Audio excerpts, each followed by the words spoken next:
Good morning, you're still watching Morning Live. We continue our discussion looking at President Jacob Zuma's resignation that was handed down late last night. His response yesterday in an interview to an SABC exclusive sit-down with Mzwandile Mbeje.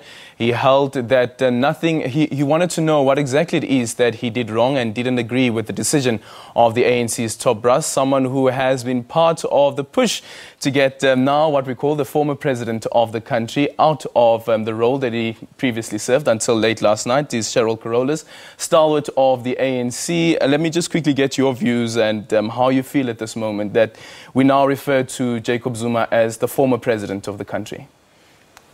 Well, I am, like many South Africans, I think we are just enormously relieved and still a bit aghast that it's taken us this long to get to where we are, and in such a convoluted, overcomplicated way. But I am enormously relieved. Why has it been so difficult? I think because the South Africans and the ANC is a decent party. I think that the ANC correctly didn't want to conduct its processes like a kangaroo court. And the reason why yesterday I was quite clear that it was going to happen sooner rather than later, because I think the president of the ANC, Cheryl Ramaphosa, had been quite thoughtful. And this irresponsible, crazy noises that former President Zuma made, which effectively was inciting violence yesterday. But to me, he was clearly showing he was a lame duck, and he was being quite silly. Because by then, the ANC had done a really thorough process to take its structures along, and I was convinced. And one of the strangest things for me was how during the interview with Mzwandile Mbeje, he kept on referring to ANC members fighting each other outside Luthuli House, and he did it again in his final speech to the nation when he said his goodbyes, knowing very well that that's not the truth. It wasn't ANC members fighting each other, but it was actually the BLF and some supporters who were arguing that President Jacob Zuma should remain in office. These are not even ANC members, the argument has been. Why do you think the president was doing that? As I said, I think it was the desperate kicks of a dying horse, and that the president should have realized that he had the option to salvage whatever little dignity he had left in this process. And even then, he had very little dignity left. And he chose to, in fact, really make it quite hard for many people, including myself, to really reflect back on his term with any empathy or any respect, really. Because of what he's done to our organization in this country, he's really set the tone for his own departure. Of course, today we expect the election of Cheryl Ramaphosa as the new president of the country. But speaking about the politics of the party, what lessons do you think the new leadership of the ANC can draw out of this quagmire, this political impasse that is drawn out and also cost the party votes? Well, let me start by saying that there are lessons for all of us, members of the African National Congress, that how we put up with this nonsense for this long it really beggars belief. And I also think that when we think, we came so perilously close to becoming just another country where a liberation movement that led a glorious fight ends up in a rather ignominious exit through the voters of our country.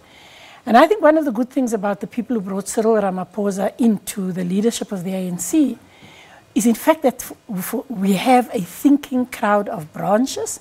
We have people who have said goodbye to slate politics, because people overlook a number of key features that if we look at the outcome, yes, it's tight, but if it was a slate politics, if Cheryl's sort of supporters were people who followed a slate blindly, it would have been a winner takes all.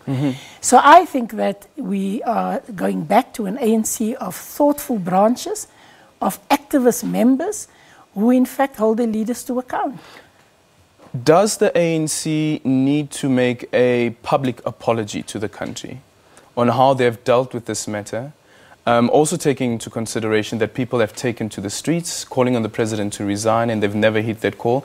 Yourselves, as ANC stalwarts, have also made that call, but that was never heeded up until the last moment. I think that as a movement, all of us, and I would include myself, all of us really need to apologize to our members, our voters, and the nation. But thank heavens that sanity has prevailed and that decency has prevailed. And now I really think we should spend our energy on rebuilding our country to be the glorious country that we know we're capable of being. One of the things, just in conclusion, one of the things that the stalwarts were pushing for last year was, of course, the consultative conference. Some believe that it didn't really reach the pinnacle that you had envisaged. Do you think that this time around there's still an opportunity to have a consultative conference which would include the current leadership of the party?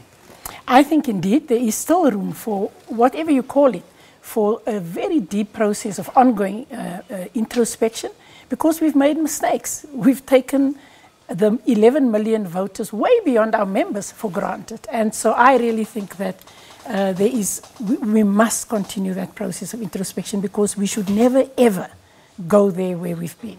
Well, we'll have to wait and see exactly how that happens and whether Cyril Ramaphosa one day may find himself in the same situation that Thabo Mbeki has found himself and that Jacob Zuma also found himself, because this has been another issue, probably the realigning of the ANC's political elective cycle as well as the country's election cycle as well. Palisa, over to you, the news.